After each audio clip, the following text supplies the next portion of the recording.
మళ్ళీ దాంట్లో పర్సంటేజ్కి షిఫ్ట్ చేయకండి. పర్సంటేజ్కి షిఫ్ట్ చేయడం వల్ల రెండో వారం మాకు రెంట్ రావట్లేదు.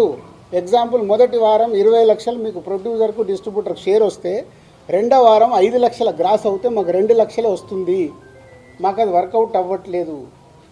మరి ఇంకా బంద్ ఎందుకు చేద్దాం అనుకుంటున్నారు సార్? వర్కౌట్ అవ్వట్లేదు. ఆల్రెడీ పర్సెంటేజ్ 90% సినిమాలకు ఉంది, పెద్ద సినిమాలకు మిగతా 10% మాకు వర్కౌట్ అవుతున్నప్పుడు ఇంక బంద్ ఎందుకు? సో రెంట్ ఆర్ పర్సంటేజ్, మీరు పాయింట్ మర్చిపోకండి.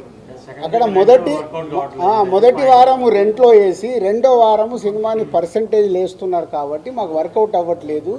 ఆర్ రెంట్, మీకు రెంట్ కావాలిస్తే పెద్ద సినిమాలు కూడా రెంట్లోనే వేసుకోండి, వాళ్ళు సిద్ధంగా ఉన్నారు. ఆర్ అన్ని సినిమాల్లాగా పర్సంటేజ్ చేయండి. అంటే కమ్యూనికేషన్ వెరీ బ్యాడ్. ఇది పర్సంటేజ్ విధానంకు వెళ్ళాలి అనేది ఒక పాయింట్. ఒక నిమిషం రెండో పాయింట్, వాళ్ళ పాయింట్ ఆఫ్ వ్యూ మాట్లాడతాం. తమిళనాడు పర్సంటేజ్, తమిళనాడులో వాళ్ళ సొంత సినిమా అక్కడ పర్సంటేజ్లో ఆడి తెలుగు స్టేట్స్కి వచ్చే వరకు వాళ్ళకి రెంటల్లో వేసిస్తున్నాం. కర్ణాటక పర్సంటేజ్, కేజీఎఫ్ కానీ కాంతారా కానీ వాళ్ళు అక్కడ పర్సంటేజ్లో ఆడుతూ ఇక్కడ రెంటల్లో వేసిస్తున్నాం.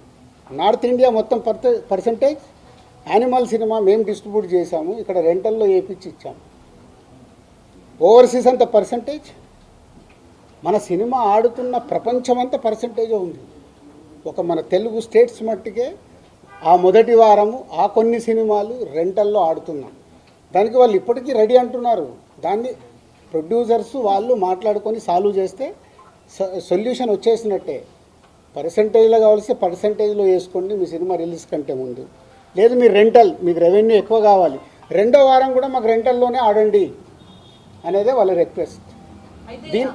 దీన్ని భూతద్దంలో ఎలా చూపిస్తున్నారు మీకు అర్థమైందా? మీరు అడిగిన క్వశ్చన్ క్లారిటీగా రేపు రాయండి. మీరు దీన్ని భూతద్దంలో ఎలా చూపిస్తున్నారు?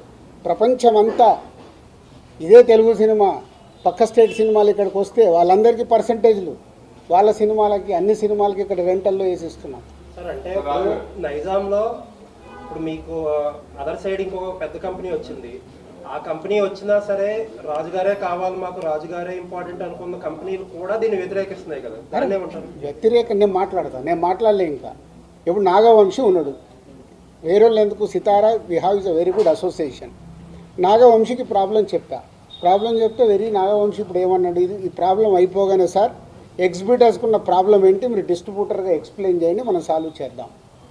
ఈ ప్రాబ్లం అర్థమయ్యేలాగా చెప్పేవాడు కావాలి కదా. ఎంతమందికి ఓపికలు ఉన్నాయి? ఇప్పుడు మీతో 40 నిమిషాలు అనుకుంటా కూర్చొని డీటెయిల్గా ఎక్స్ప్లెయిన్ చేస్తున్నాం. ఎక్స్ప్లెయిన్ చేస్తే మీకు అర్థమవుతుంది. ఎందుకంటే నాకు చాలామంది మిత్రులు ఉన్నారు, నాకు ఫోన్లు చేస్తున్నారు, సార్ మీరు ఏదో ఒకటి రియాక్ట్ అవ్వండి, మీ మీదకి వస్తుంది. నా మీదకి ఎందుకండి? నేను వేరే లెవెల్కి వెళ్ళిపోయాను, నేను ఇంకా కింద లేను. నేను దిల్ రాజు డ్రీమ్స్ అని కొత్తోళ్ళతో ఎలా పనిచేయాలి, లార్విన్ ఏతో నేను ఇంటర్నేషనల్కి ఎలా చేయాలి, ఒక ఇంటర్నేషనల్ కంపెనీతో ఇప్పుడు టైప్ చేసాం, ఒక సినిమా చేస్తున్నాం.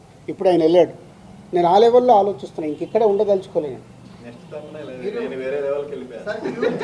ఏదైనా అనుకోండి అంటే నా thinking I want is a new.